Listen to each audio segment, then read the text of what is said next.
Thanks, Scott.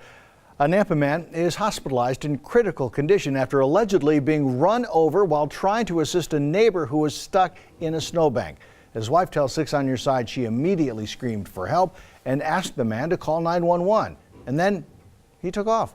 6 on Your Side's Karen Lara was the only local media in the courtroom today and joins us with much more.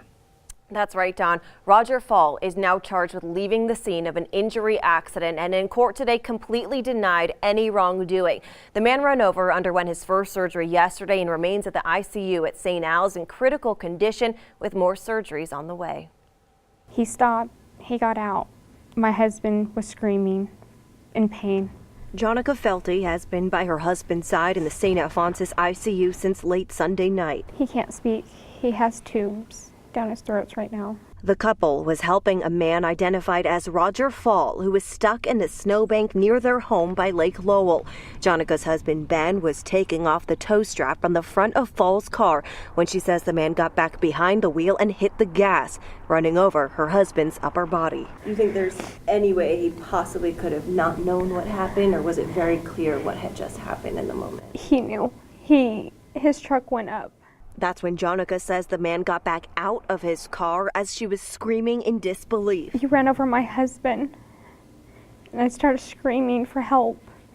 And I said, call 911, and as soon as I said that, he jumped back in his truck. The horrific accident happened directly in front of Fall's home, and Jonica saw him go inside. When law enforcement arrived, Fall repeatedly didn't answer the door, forcing officers to file for a search warrant, which meant several hours before they could enter the home and arrest Fall for leaving the scene of an injury accident.